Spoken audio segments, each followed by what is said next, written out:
Bukan ya gerakan ini perlawanan secara hukum selagi kamu masih bisa. 2024 waduh mungkin sulit saudara, dikunci Pak Santi Amar, mungkin Pak Santi Amar masuk penjara pertama kali Galaruanya nanti 2024. Jadi saudara, hati-hati saudara, dikumpulin ya semua laporan-laporan yang tidak ditanggapi ya, terus kita bikin geger di Indonesia ya.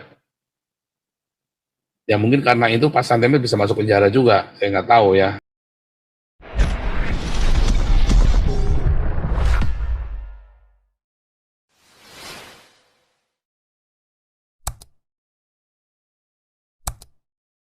Nabi ke-26 dan Shalom yang ada di Yerusalem, Shalom Indonesia Diaspora, luar biasa saudara. Kita mau masuk bulan Oktober, November, Desember, 3 bulan lagi ya. Saya akan berhenti menyuarakan suara kenabian bagi Indonesia, tapi suara kenabian ini bagi dunia. Nanti ya mulai Januari kita masuk dalam suara kenabian bagi dunia, bukan Indonesia saudara ya. Suara kenabian ini adalah suara kenabian terakhir 3 bulan ini untuk Indonesia terakhir. Setelah itu silakan Anda tanya Tuhan sendiri saudara, apa yang Tuhan mau buat kalian Indonesia ya. Tetapi memang mengerikan sekali yang terjadi di hari-hari ini saudara ya. Pertanda-tandanya sudah jelas semuanya, retorika dan ya saya sudah buktikan yang saya katakan, ya setiap hari saya sudah tunjukkan kepada Anda, semua yang saya katakan ya di YouTube ini tidak ada yang tidak terjadi. Semuanya terjadi. Ya, jadi nanti kalau terjadi benar-benar, ya gimana saudara ya, saya sudah ngomong ya, saya sudah bilang ya, ini channel Apologetika, kita akan kembali ke kodrat kita menjadi channel Apologetika ya. Dan ini channel Apologetika yang kebal hukum, saudara ya. Channel Apologetika yang kebal hukum yang bikin orang-orang Islam kejang-kejang karena nggak ada yang bisa. Hanya pada takut ya, orang-orang Islam, orang-orang bidah Kristen ini pada takut, saudara ya. Karena ini nggak bisa apa-apa ya. Kita mengatakan kebenaran ya, saudara ya. Dan yang luar biasa, saudara, ya channel ini adalah channel yang berbuah. Ya, baik dalam buah roh, buah jiwa-jiwa, ya, dan juga kita juga banyak sekali yang memelihara orang-orang dalam komunitas ini. Wah, luar biasa, saudara ya. Dan saudara, luar biasa, hari ini temanya kita saatnya minoritas melawan. Iya, saudara. Ya, kemarin saya sudah kasih tahu Anda, ya, pembukaan, bahwa ini saatnya kita melawan. Anda jangan diam saja. Kalau Anda lagi ya saya sudah beri contoh ya, bagaimana perlawanan itu. Bukan Anda angkat senjata, bukan Anda bunuh orang, angkat parang, enggak, saudara. Tapi saat Anda melawan adalah melawan dengan kasih, saudara ya. Tetapi gereja kan juga sudah, Pak. Oh, bohong. Gereja tidak melakukan apa-apa, saudara. Gereja itu cuma retorika doang. Apakah gereja melakukan perlawanan? Oh, tidak, saudara. Saya akan tunjukkan kepada Anda, saudara ya. Sebentar, ini kita jadikan beberapa orang menjadi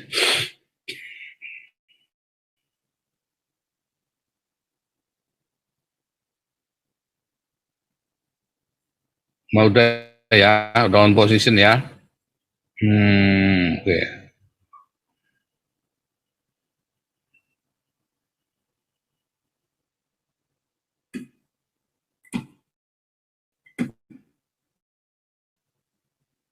Bentar ya.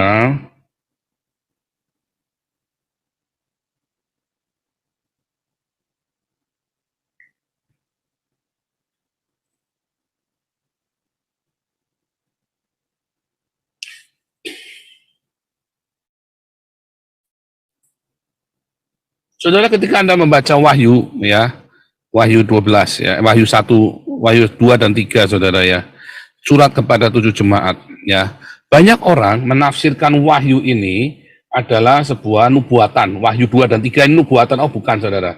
Wahyu 2 dan 3 itu sudah terjadi di zaman Yohanes. Ketika Anda membaca, tuliskanlah kepada malaikat jemaat di Efesus. Anda membayangkan malaikat-malaikat yang klinik-klinik yang pakai sayap ya, saudara ya, yang tingginya 3 meter atau apa. Enggak, saudara ya, enggak. Ya, enggak. Karena kalau Anda mengerti kata malaikat, ya, seorang jongos pun itu namanya malaikat, saudara. Ya, babu jongos itu pun malaikat, ya, itulah malaikat. Ya, kalau Anda tahu ada namanya Gabriel, bukan Jibril. Wah, Jibril mah itu Muhammad kan kebelet berak, saudara, ngomongnya Jibril, saudara. Gabriel. Apakah Gabriel? Ya, Gabriel itu dari ya Gimel, Bet, sama Res, GBR, Gimel, Bet, Res, huruf G, ya, Gimel, Bet, Res, tambah L, ya, L dari kata Elohim, ya, roh. Kalau L dalam bentuk tunggal, Elohim, ya, dalam bentuk tunggal, yaitu L, itu artinya itu roh, ruah, saudara. Amatin, ya, ya memang itu, saudara, ya, memang begitu, ya. Ya, jangan bantah saya. Memang L itu kalau dalam bentuk tunggal selalu roh, ya. Makanya Yesus memanggil sang Bapa, L itu adalah Bapanya. Ya, manggil apa? Eli, L tambah Yod itu artinya Allahku.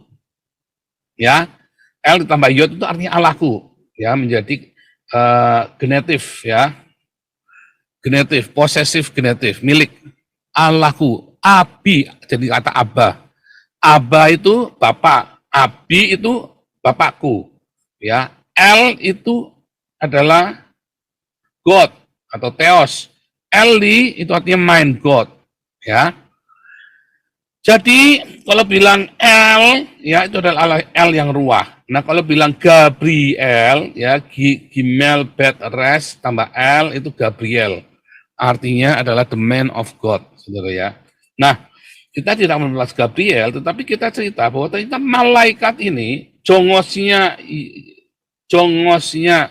si Yoab pun, ya jongosnya Yoab, itu pun disebut malaikat, saudara. Kita buka di dalam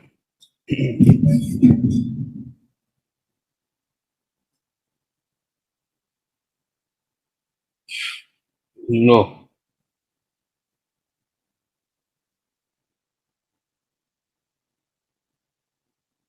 Nah, 2-11 ya.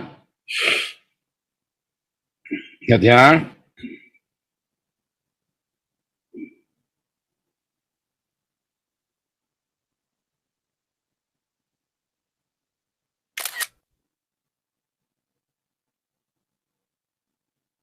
Menyuruh orang ya suruhan.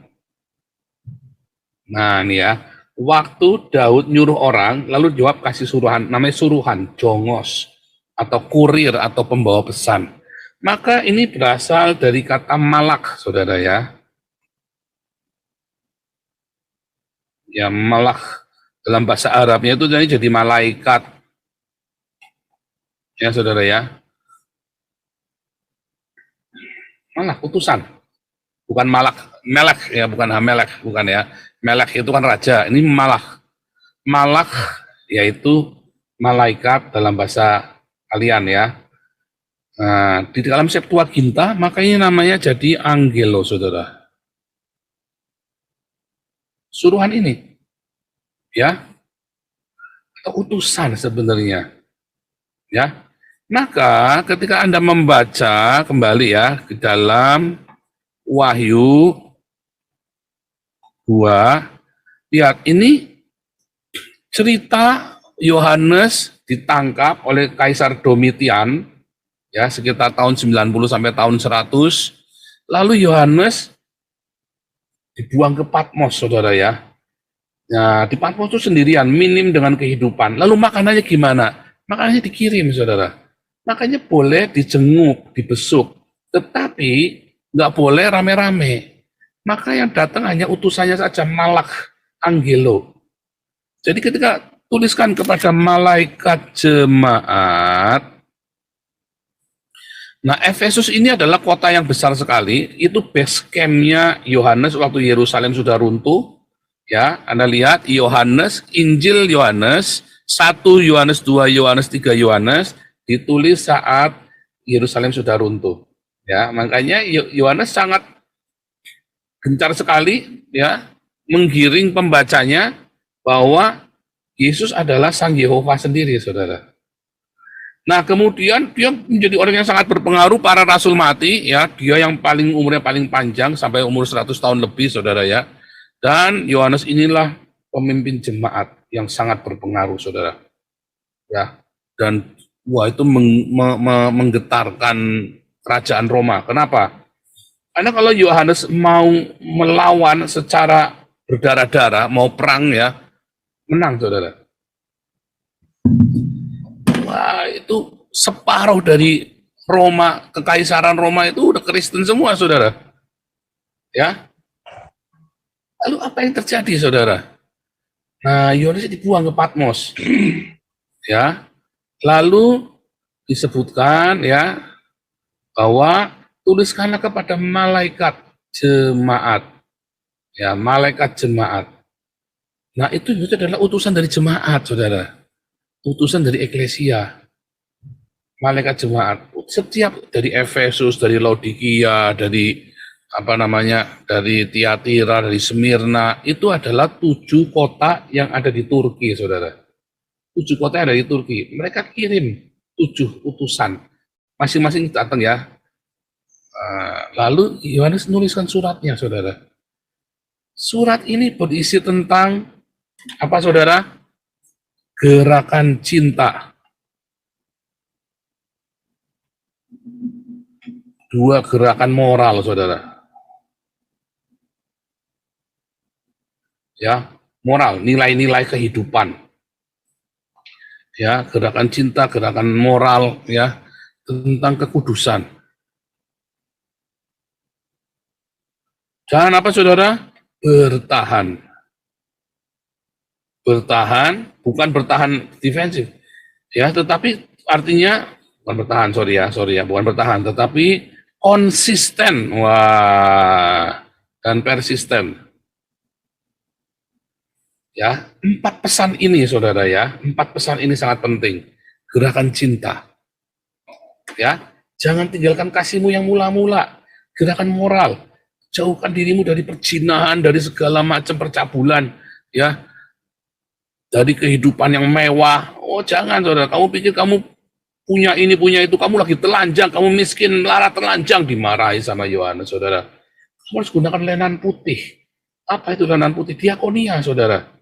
Gunakan kekudusan, ya, supaya jangan cabul sana sini, dan harus konsisten. Barang siapa menang, sekalipun harus dipersekusi, saudara. Nah, ini ya, surat kepada 7 jemaat ini yang kemudian dipakai sama Gandhi buat ngelawan, ditiru oleh Mahatma Gandhi buat ngelawan Inggris waktu di India, saudara. Ya, jadi perjuangan, perlawanan tanpa kamu menumpahkan darah musuhmu. Dengan gerakan cinta, gerakan moral, gerakan kekudusan, konsisten, persisten. Itulah bentuk perlawanan dari orang Kristen. Dan dari zaman Yohanes itu, tahun 90-an sampai tahun 300. Ya, klimaknya di tahun 315, ada maklumat Milan. Tidak boleh lagi mempersekusi orang Kristen. Ya, orang Kristennya sudah hampir 100% dari penduduk Roma, saudara. Lebih dari 60%. Mengerikan sekali. Gerakan cinta, gerakan moral, kekudusan, dan gerakan yang konsisten dan persisten inilah yang memenangkan seluruh dunia. Bukan dengan pedang, saudara. Tetapi juga bukan pasrah kayak pendeta Gilbert, gila betul. Ya, nodai aku dong. Ya kan? Jadikan aku lonte dong. Bukan, saudara. Serius, saudara ya. Jadi gerakan yang aktif dan agresif, saudara. Proaktif dan agresif. Gerakan cinta. Ya. Itu apa? Dengan diakonia, gila-gilaan, saudara. Siapa yang tidak kenal dengan komunitas Kristen? Kalau kamu miskin, pergilah ke komunitas Kristen. Pasti dikasih makan. Kalau kamu melarat, kamu nggak punya rumah, pergi ke orang Kristen. Pasti kamu nanti boleh tinggal di rumahnya. Serius, saudara. Gerakan cinta, gerakan moral, dan kekudusan ini dilakukan dengan konsisten persisten kepada 7 jemaat ini. Merupakan sebuah perlawanan politik, saudara. Nah, ini yang harus dilakukan oleh orang Kristen, ya. Saya persiapkan Anda di tahun 2024 dan 2025. Karena Anda akan mengalami kengerian yang luar biasa, aniaya yang luar biasa, dan Anda harus melakukan ini, saudara. Berjuangnya. Bukan dengan angkat senjata. Kalau angkat senjata, hancur sama-sama hancur. Tapi kalau kamu lakukan ini, memang kamu akan ditindas. Indonesia tetap hancur, tetapi Indonesia akan dimenangkan. Karena orang Islam dengan orang Islam akan bunuh-bunuhan sendiri, saudara. Anda lihat aja nih sebentar lagi bunuh-bunuhan mereka. Ya, jangankan cuman beda nunjuk begini saja, kunut aja bisa bunuh-bunuhan, apalagi udah cerita kekuasaan, saudara. Nah, gerakan ini, surat ini adalah surat politik. Yang saya sekarang ini sabdakan kepada Anda, Nabi ke-20 kepada Anda, ini adalah sebuah pernyataan politik, saudara ya. Makanya kita bikin gerakan diakonia yang luar biasa, saudara. Saya mempersiapkan Anda semua masuk di dalam era pelayanan diakonia. Bukan pelayanan jingkrak-jingkrak, jumpalitan di mimbar lampu kelap-kelip kayak lampu diskotik, saudara. Bukan. Tapi gerakan diakonia, gereja yang tidak melakukan ini, tinggalkan. Kamu akan masuk neraka bareng-bareng sama gereja ini. Ya, gerakan moral, gereja yang tidak menjaga ya tentang integritas, tentang kredibilitas ya hidupnya, tinggalkan, saudara. Gerakan kekudusan, gereja yang cabul, pendetanya cabul, tinggalkan. Udah, jangan ke situ lagi. Oh, kan kita pengampun, oh kita ngampuni orang ya, saudara, tapi Anda jangan ikut-ikutan. Nanti Anda ikut cabul. Serius, saudara. Jangan pernah bermain-main dengan ini. Lihat, nanti kamu lihat ya. Kalau kamu ingin lolos 2024, 2025 ini kamu lolos. Memang aniaya akan datang. Tapi lakukan ini dengan masif. Gerakan cinta, gerakan moral, gerakan kekudusan. Tanpa iming-iming, tanpa Anda harus kristenisasi. Mulai dari sekarang disiapkan infrastrukturnya, makanya kita siapkan Yayasan Damaris, Damar Kasih, Hagios Embun Pagi. Ya, setelah itu percuma, mau ngomong-ngomong apa lagi. Gereja kalau mau bertobat sekarang, kalau nanti 2024 baru bertobat, sudah ada aniaya, bertobatmu dalam aniaya. Ya, oh ya Anda kan bayar dulu harganya, bayar dulu, katanya iblis kan, bayar dulu. Ya kan? Tapi kalau Anda mulai dari sekarang bertobat, Anda akan diluputkan oleh Tuhan. Sayangnya gereja kemarin Anda lihat malah mengkristal, malah ikut-ikutan compong, yang di Medan sama yang di Jakarta, ikut-ikutan compong, belain khilafah, saudara. Itu teringat kembali dengan masa Bizantin ketika jatuh ke tangan Islam. Bishop-bishopnya berkhianat, saudara. Ngeri ya, ngeri. Mengerikan sekali, saudara. Jemaatnya juga udah enek sama pendetanya. Nah, di mana ya gereja tidak melakukan fungsinya untuk marturia dan diakonia, disitulah Islam akan menjadi lalim. Disitulah Islam akan menjadi kutukan bagimu. Termasuk di Indonesia, diberi kesempatan kamu 70 tahun, tapi kamu tidak melakukannya. Nah, itu akan terjadi. Oh, jangan, Anda ingat ya, saya ngomong ya, mana sih yang saya ngomong nggak terjadi? Terjadi nanti, saudara. Makanya kita persiapkan. Nah, kita bisa melakukan ya gerakan ini, perlawanan secara hukum, selagi kamu masih bisa. 2024, waduh mungkin sulit, saudara.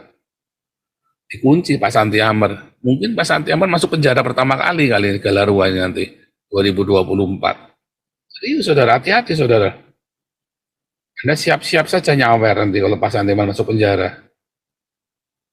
Serius, ya.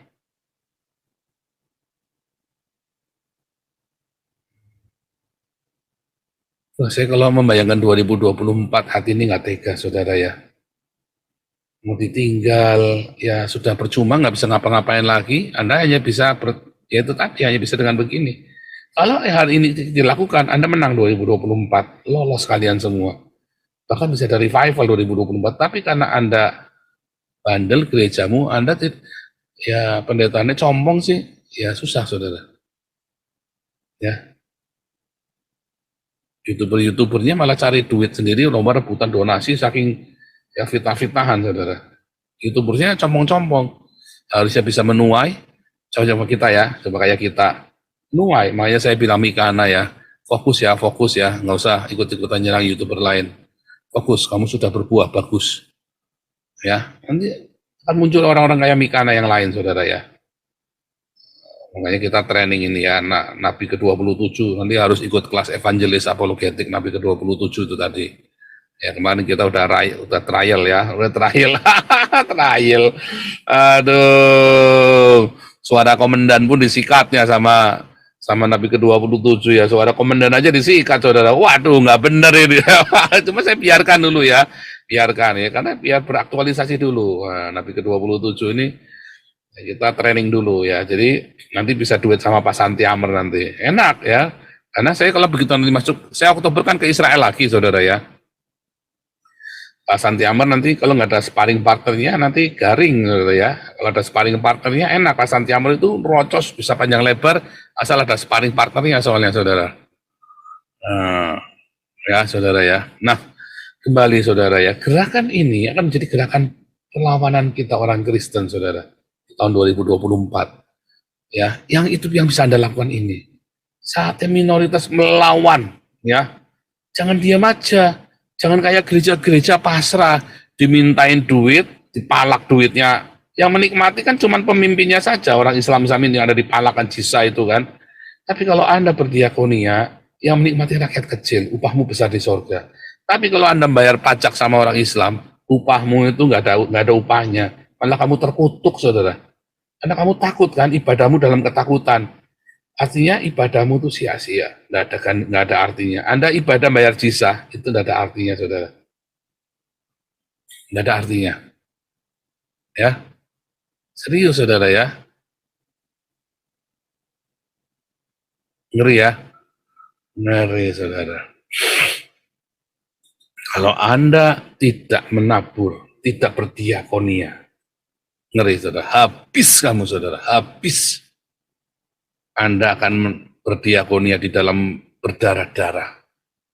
Tapi kalau dari sekarang Anda terus berdiakonia, terus, ya itulah perlawanan. Nah, itu bagian pertama. Bagian kedua yang bisa Anda lakukan adalah perlawanan hukum. Seperti di dalam Lukas 18, ya, bahwa kamu boleh melawan secara hukum. Sekarang 3 bulan ini saatnya, makanya Pak Santi Amr kudu cepat tuh ngumpulin ininya ya. Kalau Pak Santi Amr bisa bikin bukunya cepat dikumpulin ya, semua laporan-laporan yang tidak ditanggapi ya, terus kita bikin geger di Indonesia ya. Ya mungkin karena itu Pak Santi Amr bisa masuk penjara juga, saya nggak tahu ya. Karena kadang-kadang rada-rada juga pemerintah Indonesia ini ya. Kalau Pak Santi Amr bisa bikin geger dulu, dinaikkan ke dunia internasional, semua laporan-laporan yang tidak ditanggapi oleh negara. Ya kan? Buktikan semua laporan-laporan yang langsung diproses dengan hukumannya, dibandingkan dengan itu ya, itu bikin satu buku. Dibikin satu buku, saudara. Pak Santi Amr punya kemampuan itu, ya, melakukan evaluasi itu. Harus bikin cepat. Nanti bantu ya, siapa yang mau nulis apa Ade Armando, saya juga bantu kontribusi, itu menjadi bekal. Ya, Desember 2024 harus selesai itu. Wah, kalau bisa itu akan menjadi perlawanan kita. Nah, perlawanan-perlawanan ini, jadi perlawanan satu dengan perlawanan cinta, ya, diakonia, 2 perlawanan hukum. 2 ini harus kita lakukan, saudara. Jangan diam, jangan takut. Kalau Anda diam dan takut, terlambat semuanya. Itulah sebabnya kita punya Galarua.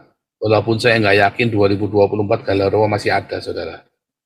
Karena udah nggak ada ininya. Udah percuma, mau ngapain juga percuma, karena udah dikuasai Islam. Nah, walaupun nanti Galarua tetap berguna. Buat apa, saudara? Anda mengumpulkan semua barang bukti untuk kita banding ke dunia internasional terus, saudara.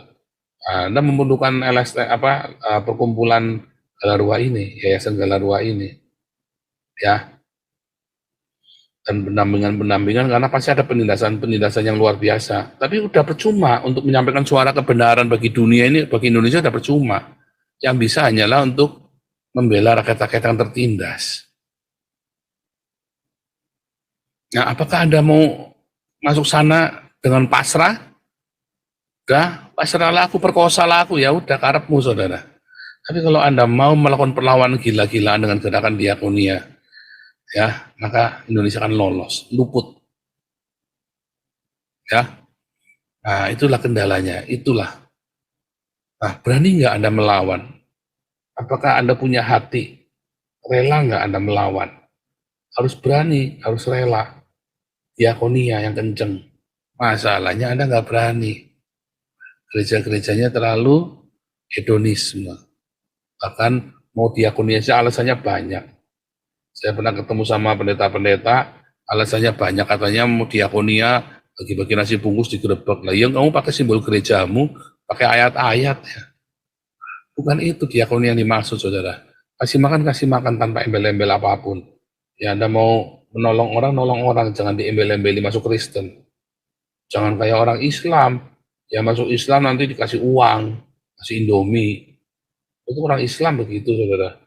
Anda kasih makan tanpa iming-iming, itu yang benar. Serius, saudara. Kalau Anda bisa dengan konsisten, persisten melakukan gerakan moral kasih ini, Anda menang. Indonesia nggak jadi bubar. Sayang, telat.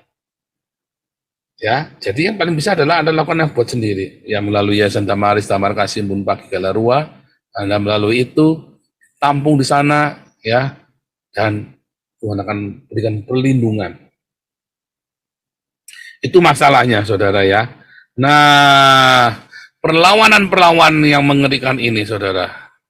Ya, wah ini terima kasih nih sawerannya. Ini saudara udah mulai nyawer nih ya. Anda kalau yang nggak nyawer, Anda nggak nyawer, tapi Anda nggak nge-like, saya kutuk jadi kermi di dalam silit, saudara. Harus like dong, ya. Kalau Anda nggak nyawer, tahu diri dong, di like dong, ya. Nah, terima kasih, Yesus love me, sawerannya. Anda semua, ya, ingat baik-baik omongan saya. 2024 ini akan terjadi penuaian berdarah-darah buat kalian semua. Ya, karena di tengah-tengah pertumpahan darah di Indonesia luar biasa ngerinya, saudara. Khilafah akan ngotot kudu menang. Wah, udah at any cost, saudara. Sementara sesama orang Islamnya akan saling bantai. Anda adalah pelanduk mati di tengah-tengah gajah dan harimau berkelahi, saudara. Sudah pernah saya nyatakan ya, hati-hati, hati-hati, hati-hati. Anda luput, kelar hidupmu, nasibmu, saudara. Ya, kalau Anda ikutin petunjuk Nabi ke-26, lolos, saudara. Karena orang Islam, di mana ada Islam, di mana Islam berkuasa, di situ kematian berkuasa, saudara. Di mana Islam merajalela berkuasa, disitulah kematian berkuasa. Ya, di mana Kristen berkuasa, disitulah ada kehidupan. Di mana Islam berkuasa, di situ ada kematian. Mengerikan sekali, saudara. Oke, mungkin siapa mau lanjut, silakan. Jadi perlawanannya bukan dengan pedang, saudara ya. Kalau Anda dengan ngelawan pedang, wah ya berdarah-darah, saudara. Oh, ada nanti akan berontak, saudara. Tapi ya, ngeri berdarah-darah kayak Poso, kayak Ambon. Anda mau bikin begitu lagi? Lawan, melawannya dengan apa? Diakonia, gerakan cinta, dengan kekudusan, dengan apalagi hukum, saudara. Ya, jadi kalau Anda dihentikan ibadahnya, jangan mau, saudara. Jangan mau, ya, lawan terus, saudara ya, secara hukum.